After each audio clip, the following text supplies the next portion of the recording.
job. And the best part of it for me, and I didn't know they were going to do this mail call thing, but they got a hold of our relatives and asked our relatives to send things in, kind of welcome home and thank you for your service. So my little granddaughter sent me cards and stuff. Yeah, that was great. Love you back. Love you to the moon and back and beyond. And say for my grandchildren. So so you probably went to all three of them: Vietnam, Korea, World War II Memorial. The guys that I went on one of the very first honor flights from Russian Creek, and at the time I was media, and those were mainly World War II guys. Almost all of them were World War II guys because they were getting pretty old by that time. And I don't think we had a World War II guy along with us on this last trip. I mean, Ron or Charlie or Mel might want to correct me on that. But what we had is Korean War veterans, and then they wanted to take what they called the tweeners. Now, the tweeners served between the end of the Korean War and the beginning of the Vietnam War. So a bunch of those guys were in there, and the majority though were Vietnam veterans or Vietnam era veterans. Okay. So it was a great thing. It's a great thing those guys do. And, a lot of local businesses, of course, contribute.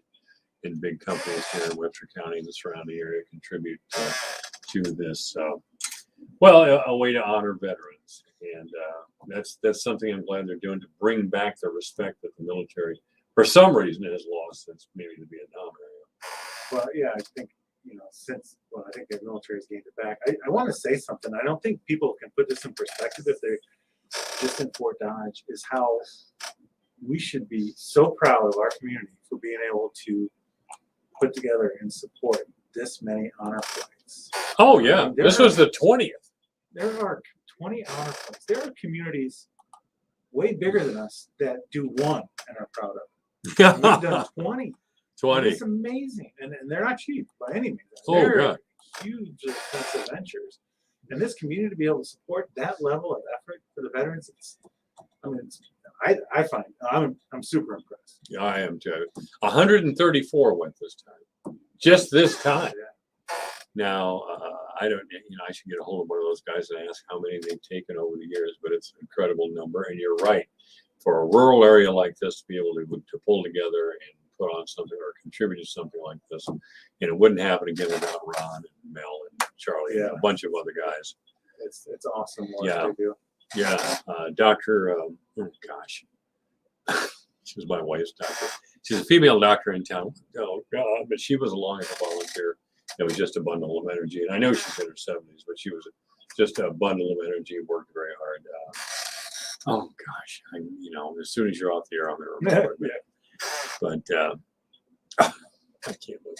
Anyway, we didn't have a city council meeting. We did not. And fifth Monday. Woo-hoo, party. I understand the bigger Growth Alliance golf tournament tomorrow. Yeah, no, Thursday. Thursday. Oh, so half the executives in town will be drunk as hell out of it. well, Janet Secor, that's right, Dr. Secor. Yeah, Janet. I apologize for not. I'm getting old, man. I'll tell you. Yeah. I thought I lost my phone, and I went over and talked to Dr. Secor. I said, I lost my phone. She said, really? She said, what bus were you on? I pointed to the bus and said, Mike, you're on the wrong bus. Go check your seat in the bus you're supposed to be on. I went back and there was myself. Weird stuff happens to you when you get old, David. Yeah. I'm interested in what Chip Baltimore's trying to do to us. Chip Baltimore is an attorney, and he is a lobbyist for Mediacom, among other companies. The group name is Taxpayer Protection Association, which is a bunch of nonsense. But I think I told you before, there's a group, a very powerful group in New York City called Citizens for Health. Did I tell you this? Citizens for Health. They essentially make sure that we continue to give sugar subsidies to 5 very wealthy families in Florida. Millions and millions of dollars every year.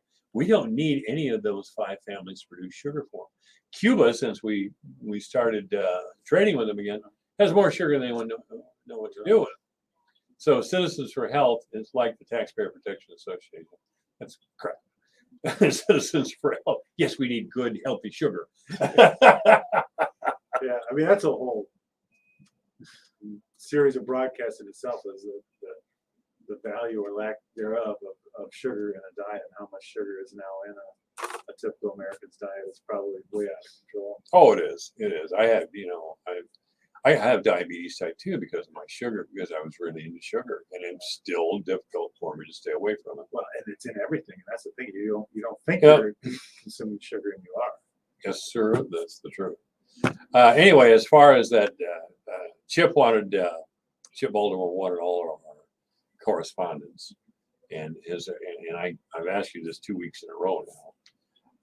But by the way, you won't be on next Monday because I won't. Tuesday, right? Yeah, which is good because Yeah. I think Tuesday, I yeah, have a conflict next Tuesday. Anyways, that's what I'll talk to you about. But if you're not on, that's great. we're all good then. So I don't mean to wear you down with these questions, but has there been any progress or communicating with Baltimore? And I would say no. I haven't. It doesn't come directly to me.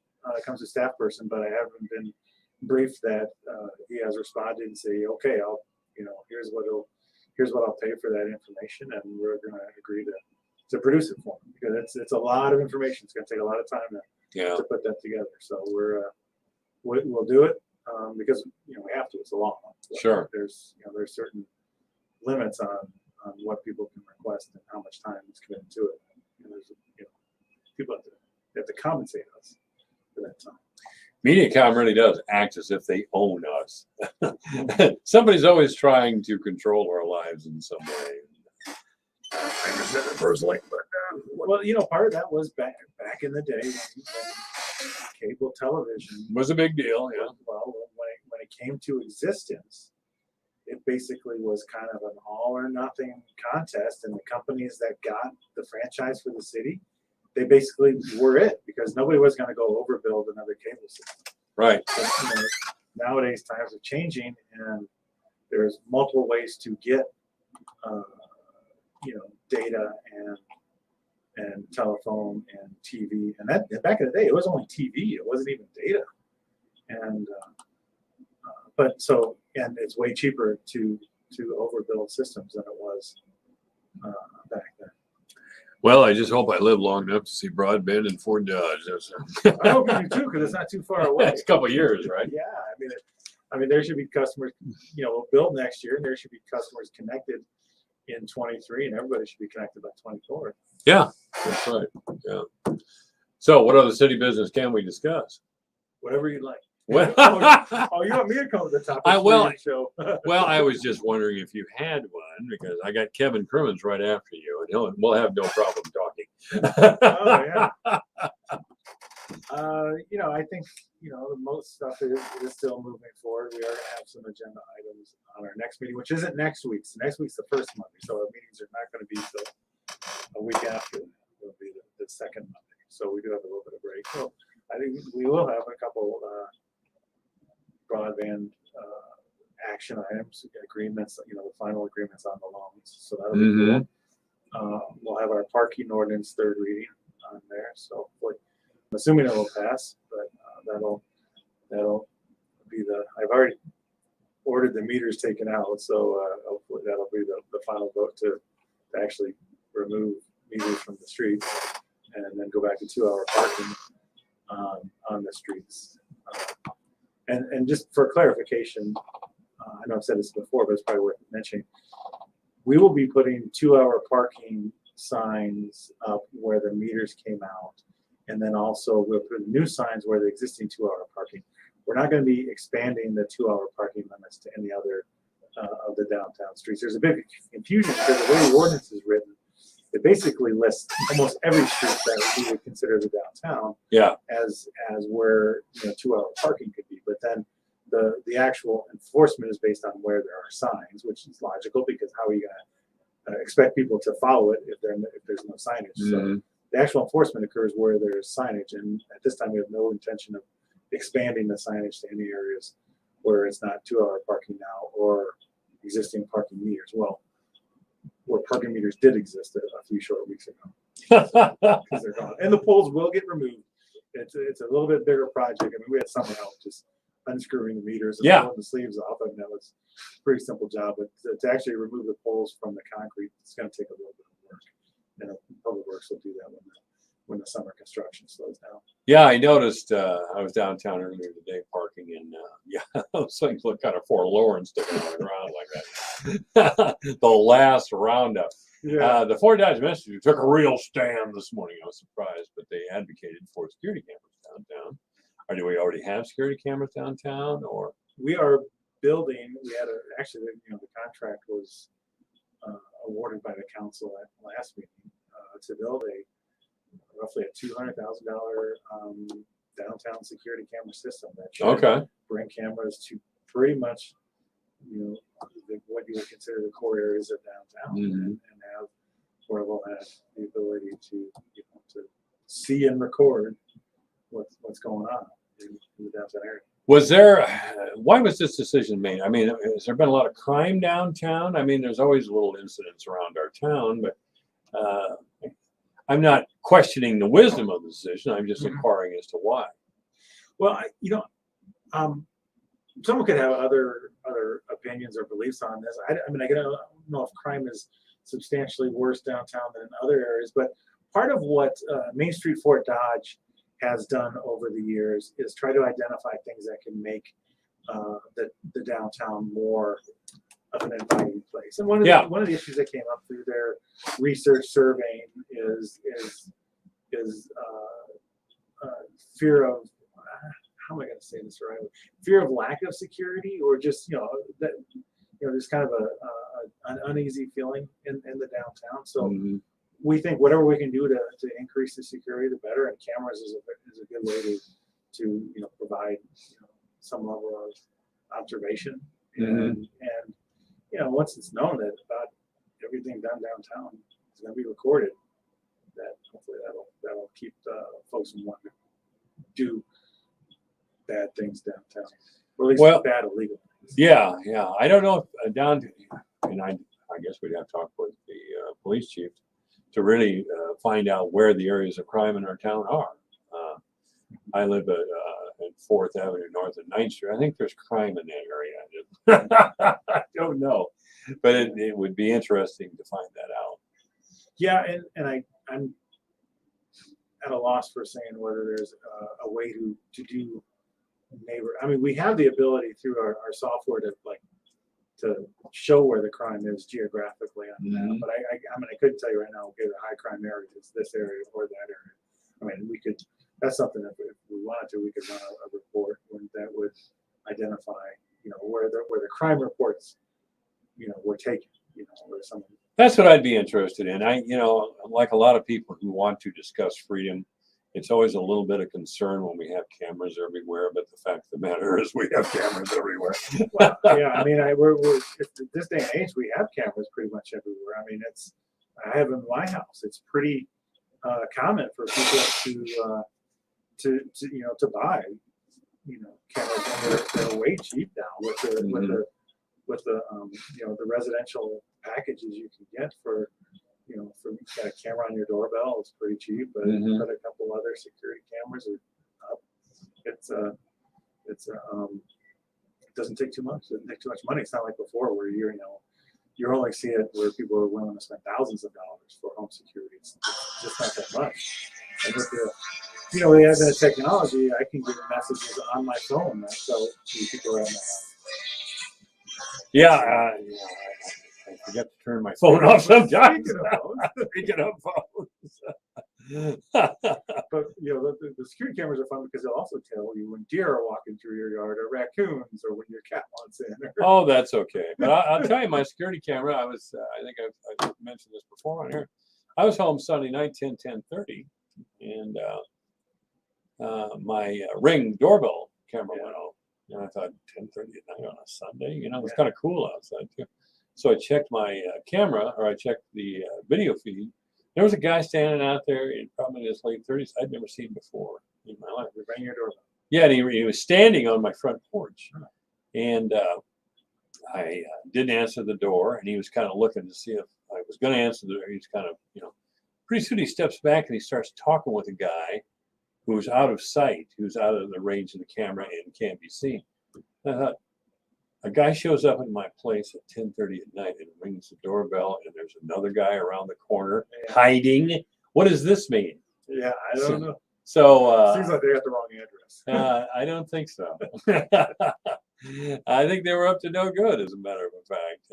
So I didn't call the police. I didn't have to. Did you respond verbally over your ring and say, No, I didn't. I don't know who you are, go away? I didn't. I did pay attention. Maybe I shouldn't say this. I did pay attention to where my pistol was, in case somebody came charging through my door. Yeah. But I had the phone in my hand too to call the police if I had to do that. But it was just a moment. I thought, it made me very uncomfortable. Yeah, that's kind of alarming. I haven't had that yet. I mean, the ring will tell you when people drop off packages. The closest I came to that is last year a deer was stealing jack-o'-lanterns off our deck and chewing them up. Oh, really? But yeah, That's more likely to happen. Yeah, I mean, there was one time we were on vacation and the ring sensed motion, and it was somebody I didn't recognize, and so that got me alarmed. Then I realized, okay, it was our lawn care guy. So that's Yeah. good to know. Yeah. I had family stay overnight with me, and the ring thing went off, and they were concerned. What was the guy that was delivering the paper? He walked up to the porch and bounced it off the door, and there was a sound. And, oh my God, somebody's breaking in! It's cool. So yeah, downtown's going to be like a big ring network.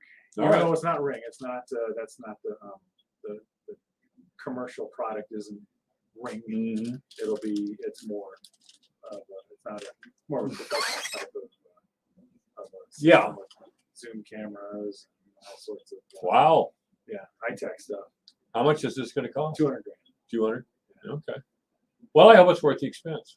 Yeah, I hope so too. I mean, I hope it does deter crime from downtown and deter folks who want to make downtown an uncomfortable experience for people, because we have a wonderful downtown. We need to do what we can to have people come and enjoy it. This is before your time in Fort Dodge, but downtown used to be popping. I'll tell you, you'd have caught me on security cameras most evenings. We had a lot of bars, boy, out there. Yeah, thankfully for your career, there wasn't security cameras back then, huh?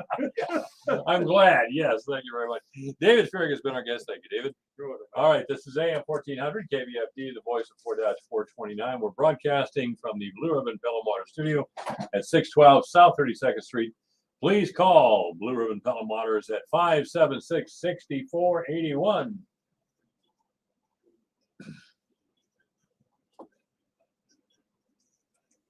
Station, anytime, anywhere on Odyssey. Odyssey is your new audio home for all the music, news, sports, and podcasts that matter to you. Odyssey. That's AUD.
the right solution for you. We've been serving the Fort Dodge area since 1949. Let us serve your water treatment needs. Sales, service, rentals. Blue Ribbon Palm Waters, your complete water source.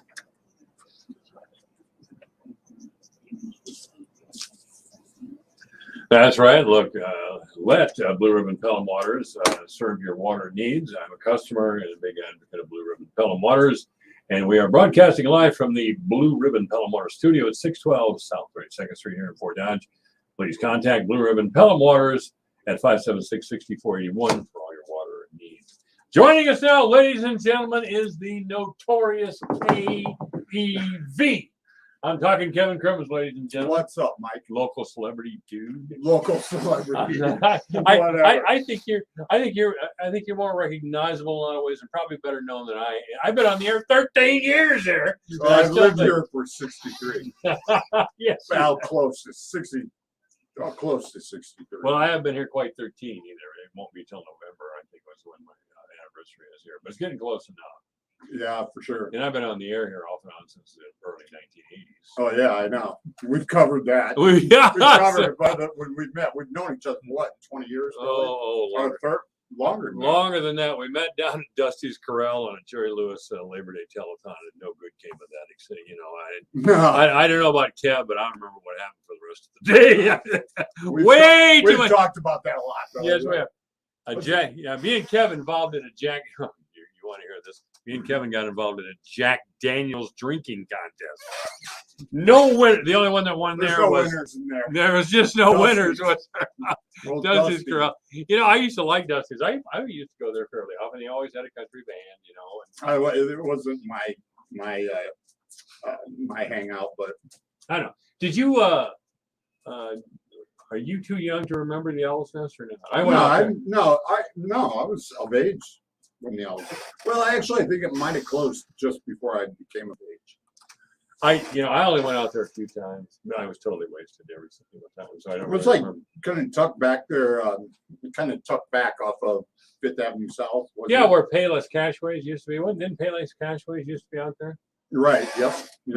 Yeah, somewhere back there. So, yeah. Town's changed quite a bit over the years. Yeah. It has. Anyway, Kev Dog and I, this one and many others, by the way, went to the County Board of Supervisors meeting today out of concern about a new safety protocol, as the county attorney likes to describe it. Actually, it was the meeting was about sanctioning removing guns from the public areas of the courthouse. I thought it was overreach. Apparently, you did too, Kev, because you showed up loaded for bear, big guy. Well, I wasn't there to pick a fight. I wasn't either. I really wasn't. I think really we should, before you start, we had a very, very emotional at times, but a very reasoned and respectful dialogue with everyone. Nobody lost their cool. Luke Fleener, the sheriff, made a great presentation from his point of view, and he let us know what brought him to put this before the Board of Supervisors. Today was really a formality. They were going to vote on the safety, what they call safety protocols. I call it gun banning. But I came away, and of course, I didn't like the outcome, but I came away with, God, that's the first reasoned discussion we've had in how long? I've met Luke before, just once. I supported him though, and He's a good voted guy. for him. Good guy. Yeah, I think. Hey, you know what? Here's the thing. I thought that maybe it's just the way he looks. I don't know because I've only met him the one time. Yeah. But I thought he looked like maybe he was unhappy with me, and I hope that wasn't the case because I actually support him, and I support his effort in this. What do you mean you support his effort? Because he wants his objective is to maybe make the courthouse more secure. Right, for the people. And I support that 100%. I really do, and that's why I hope he didn't misunderstand where I was coming from. They just didn't go about it right, and that wasn't the sheriff's fault. So I have no feelings one way or the other. I think that Sheriff Fleener does a great job. I think that he's going to be great for us. I think so. I voted for him. I'll Oh, vote yeah. for him again. I will do. And I support his effort. None of this- I agree with everything that he did, other than they went a little too far. None of this was personal as far as I was concerned. Well, no, not at all. And I just think that like I said, I agree with what they did. All the actions that they took, the guard, the metal detector.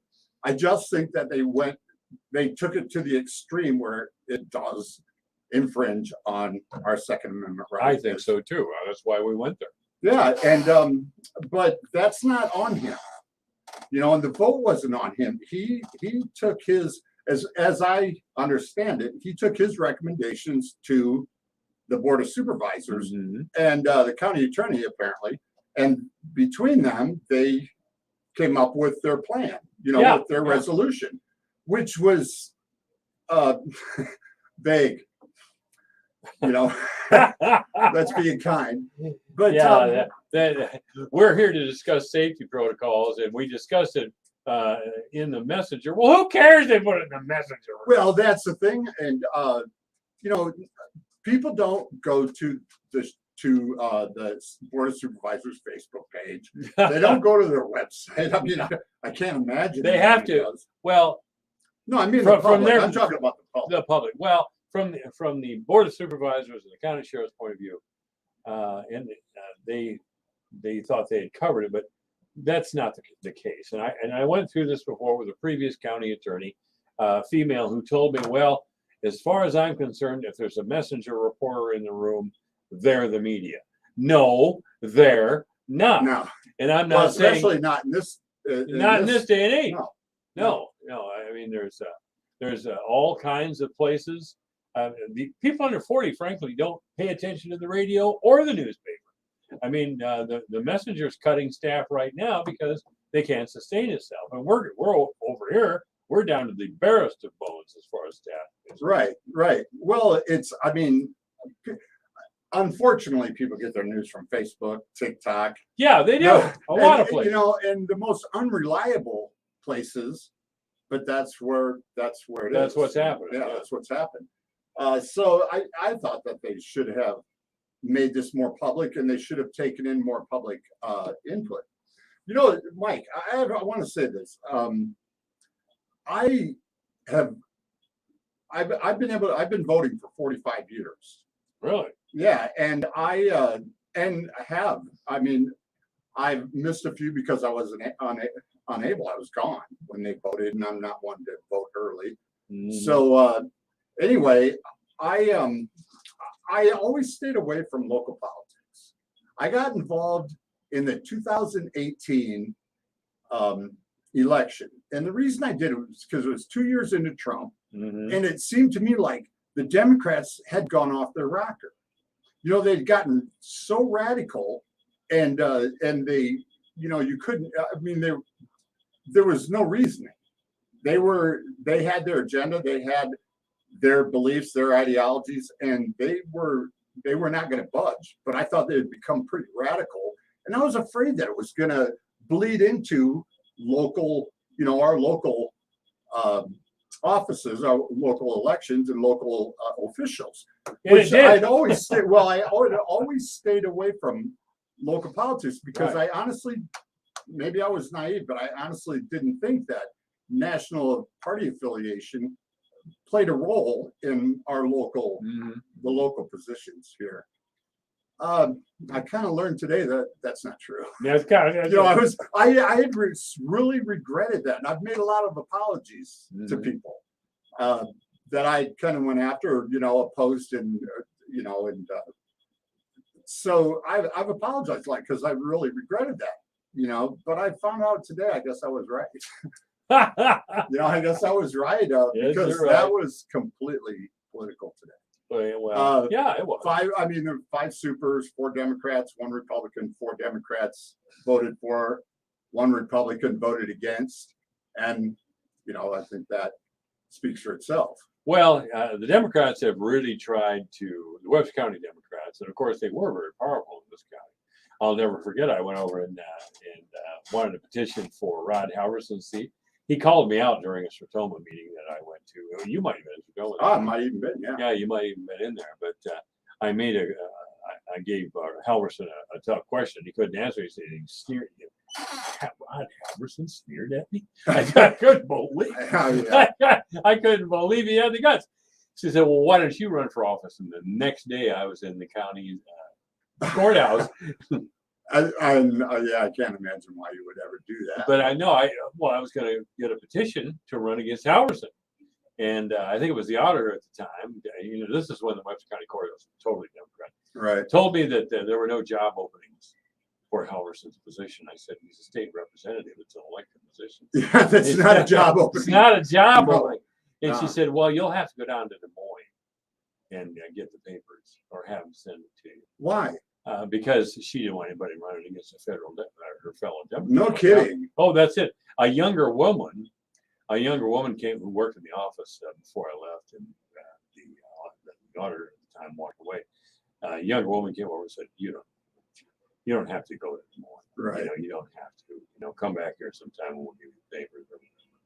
But it was. I just say these things as an example of what can happen when you have one party rule. Right. And of course, what the Democrats want is the ability to put people in positions so they can control them Right. and give their Sure. Well, and give some of their influence power. influence policy and get people. We have younger women like Lydia on the city council, Nikki over at the board of supervisors. They could be groomed for higher office, and and they could show their resume. Hey, I was 2 terms on the board of supervisors, et cetera, et cetera, et cetera. Right. And Lydia has been with the Growth Alliance, and she's been on the city council. She's going to run again. I don't know. I like Lydia. She's a really fine person. I'm not saying what I. Her husband is a good friend, good friend of my family's.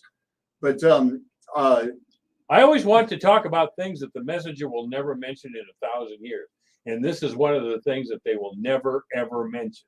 you don't think? Never. Do you think? I don't get the messenger. I haven't gotten the messenger for years. Why not? Well, to be honest, where they delivered it, they toss it up by your front door. Yeah. Well, where I live, it's our front doorstep because of condensation or the weather, whatever. It never gets much sunlight. So it was always wet. You'd go out and pick up a soppy rag, every morning. And so Well, I they just put it got in a tired of plastic it. bag now. Well, hey, that's how long I haven't gotten the messenger. And that's not anything. I'm not saying anything bad about the messenger because I haven't had it for years, so I can't really comment on it. Okay. But anyway, I just think that I think that they had made their decision. So it was really kind of a complete waste of time to go up there. But at least we, voiced our opinion. You're right. I mean, the We were Democratic. respectful, and I respect all of them. I've known the only member on the council that I haven't known for basically decades is Nikki. Mhm. I've known I know all of them. I consider them all friends. Have passed. I grew up down or maybe a block up the street or down the street from Bob Thode. Yeah. Keith is married to my cousin, Right. so I've known him since I was a kid. Did Toad beat you up when you were a kid? No, Bob. No, Bob's a friend. He's always been very good to me. And then Nick Carlson, he was a friend of my son's. I've known him since he was a boy. Who? Is there a guy by the name of Carlson on the Nick board of Carlson. supervisors? Come on. Is there? Let me see. I'm trying to remember. There's one guy who never talks to me. Oh yes, Nick Carlson. Oh, yeah, you did say that. You gave him a hard time. No, they're all nice people, fine people. Yeah, they are, And I've yeah. known them for a long time. And But it did break down to a partisan vote. it did. It really did. And I don't think that they were willing to even consider anything but. And the narrative that they pushed, Mike, was that if we don't pass this resolution as written, then the courthouse will be a sitting duck. And I felt like that adding the armed security, I was for that. I'm for the metal detection. Mhm. I'm for the armed security to identify the anyone that's carrying a weapon. I think they should do it like they do at the State House. When you go into the courthouse and you go through a metal detector and it passed an armed guard, our question, and they know that you're carrying a weapon. Yeah. You know, that's a pretty good deterrent right there. Yeah. You know, and I just think that they created a problem that didn't exist. And, you know, Considering there's never been an incident of gun violence in Webster County history well, of In that, the of court, that nature. of that nature, Right. that's right. Or I should say, in the courthouse, we've had crimes every time. Oh, yeah, yeah. In fact, we have our fair share, you know, but not that type of crime. No.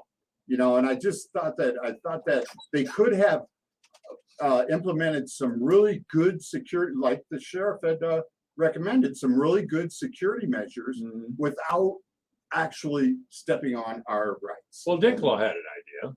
He was going. He wanted people who already had a concealed carry permit, like you and me, or Which is issued by the sheriff's Issued office by through the the sheriff's office. See what I keep worrying about, and you know, when I get a little nervous when I see too many Democrats elected to office for the reason they want to go back to the old days when the county sheriff decided who got a concealed But weapons they permit. don't have Because that the option. sheriff is an expert. One of the young deputies, you're younger than us anyway, one of the young deputies came up and said, we're going to trust the expert, and Luke's an expert. Okay, but I know experts who are paid to tell us certain things. Well, Luke but Fleener I'm is not. I'm irrelevant. not going to point that finger at Sheriff Fleener. I'm not pointing the finger at him. I just said it. I don't mean Luke Fleener. Oh, I'm sorry. I didn't- Are you high? No, of course not. All right. Don't be foolish. But you know, that's the thing is I really hope that the sheriff didn't think that I was even really that I was unhappy with what his recommendations were, because I support that. Mhm. I support those measures of security. I just think that they took it they took it to the extreme, Very middle of to the where road. they didn't need to do that, and they all swore an oath to Uphold the Constitution exactly and the laws of the state of And- Iowa and the United States. Well, and you know, one thing about the sheriff is he did talk about the trends. You know, what the trends. Yeah. And the trend, the one that he didn't mention was the Iowa trending. When Obama was in and he was going after guns and ammo and everything, you know, really pushing the gun, Right. you know, Iowa went from a may to where the sheriff had the discretion. It was up to the sheriff. He could issue you a permit or he could deny it. It was up to him. Mhm. The state took that away during the Obama years Right. and made it a shall. They instead of a may issue to a shall issue. Right. If you don't have a felony and you are legally qualified to Right. a concealed permit, they have to give you one. That was a loosening of our laws. Mhm. Well, now look what they've done. You know, now Clinton or Biden gets in there, and we got a Democratic Congress. So what's Iowa do? Iowa says, you know, now we go to a no permit. You don't need a permit to conceal and carry. You can't openly carry in Iowa, but anyone can conceal and perfectly legal. Yeah. You know, you don't need Now a permit. I have a concealed permit, and I will renew that because I like the reciprocity. You know, but anyway, I learned a few things. I personally Well, it was a haven't learning been to experience. those. It was a learning. I'll tell you, the ruling class never wants the people to have guns in history. Guns in the hands of the people always threaten the ruling class, and that just freaks them out sometimes. And they want to control that. They want to control us, and just it's not a good thing. Anyway, Kev Dog, thanks a lot for coming. Yep. You This, got my, this is AM for you. When are we gonna do the podcast? Are you still doing your Kev Dog I took the podcast? summer off, so Oh, who you did? knows? Who knows? I'm getting kind of lazy. Oh, I didn't. Can't hardly do those podcasts. So much We work. sit in chairs and talk, man. I got to take a nap after that. Anyway, we're in the Blue Ribbon Pelham Waters studio at 612 South 32nd Street in Fort Dodge. You can contact Blue Ribbon Pelham Waters by calling 576-6481. That was good. Yeah, well, I, man,